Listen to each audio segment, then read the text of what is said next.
Beste kijkers, welkom weer een aflevering van Anwar. En vandaag gaan wij een afvoer ontstoppen. Achter mij heb ik hier een keukentje, daarvan is de afvoer verstopt.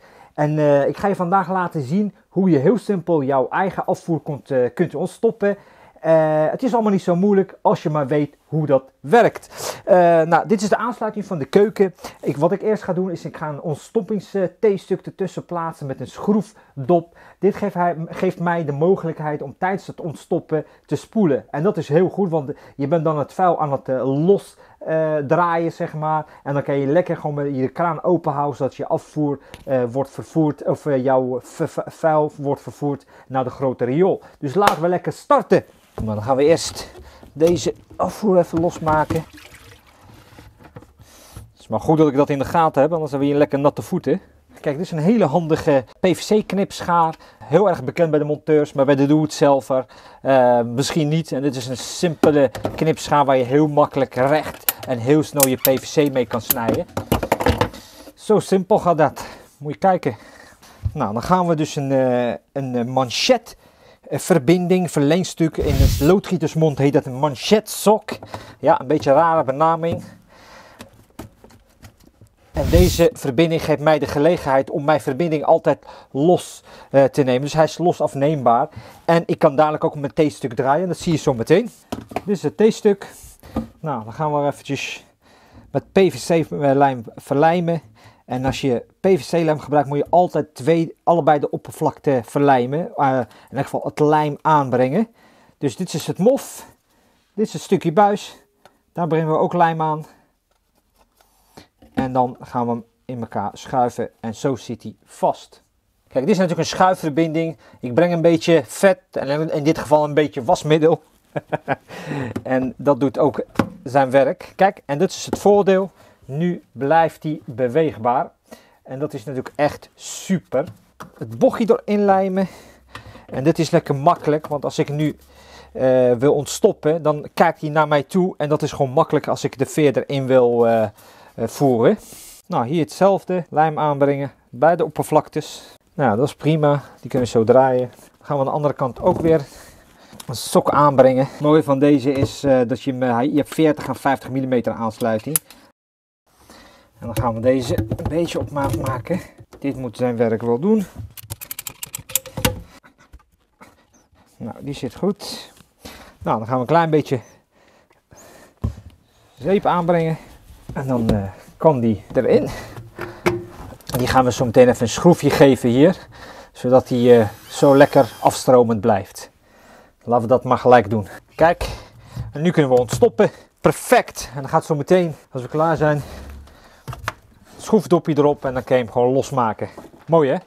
Nou, dan gaan we nu beginnen met ontstoppen. Ik heb hier een mooie ontstoppingsmachine. En dit is echt een geweldig dingetje.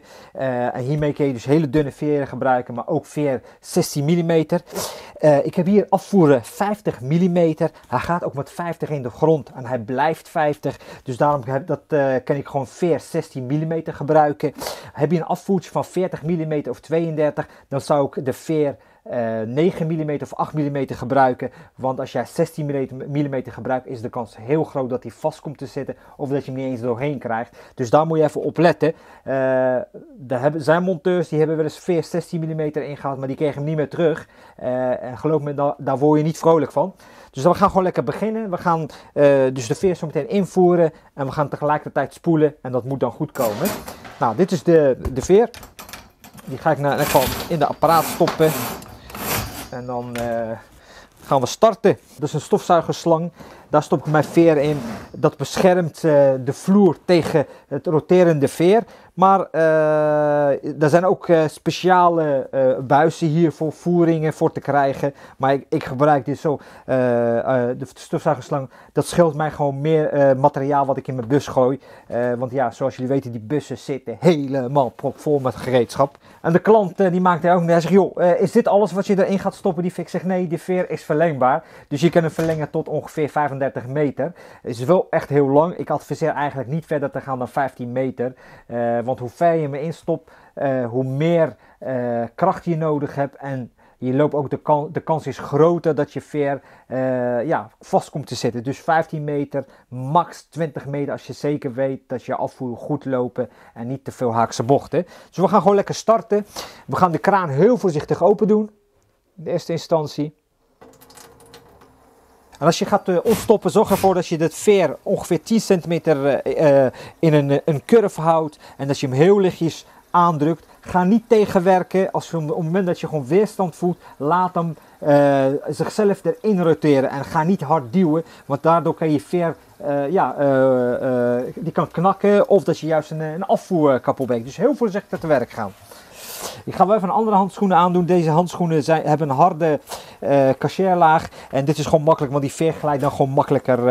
En het blijft niet aan mijn handschoenen vastklemmen. En wat ik altijd doe, en dat is pakken we Dreft. En Dreft is echt een wondermiddel. Daar kun je overal voor gebruiken. Mag wel, hè? Kijk, en dan doe ik gewoon lekker dit. Lekker glad. En dan gaan we beginnen.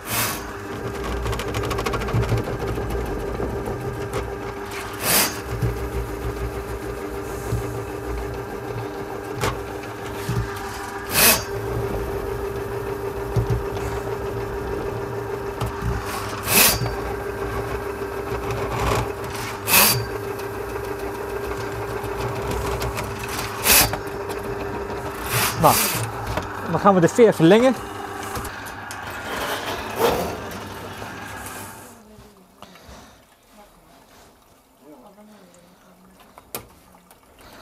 Zo. Nou, dan gaan we weer.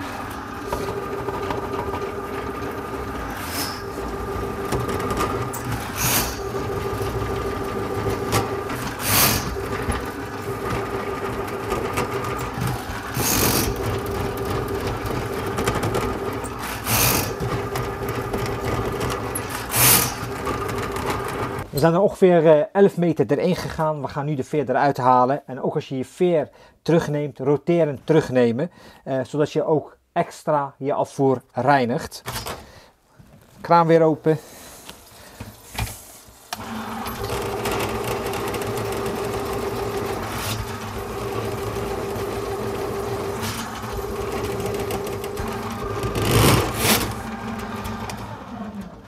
Een bijkomend voordeel is natuurlijk als je tegelijkertijd spoelt en ontstopt, is dat je veer ook lekker schoon eruit komt. En dat is echt een groot voordeel.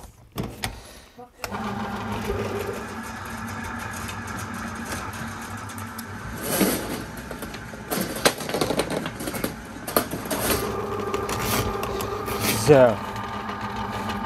Nou, dan gaan we nu met de waterzuig de afvoer leegzuigen. Het kan zijn dat er nog wat vuil achter is gebleven en dan weten we zeker dat we dat helemaal eruit hebben gezogen. En dan gaan we goed testen.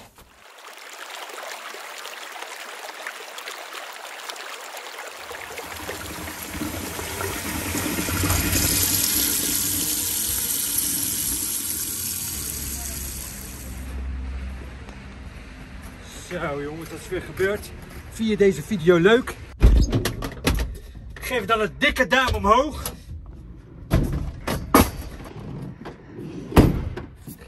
Lekker hoor, dat sneeuw. Daar wordt je auto helemaal vies van. Ben je nog geen abonnee? Abonneer op mijn kanaal, dan blijf je op de hoogte. Voor nu, bedankt voor het kijken en tot de volgende keer. Bye! Abonneren jongens.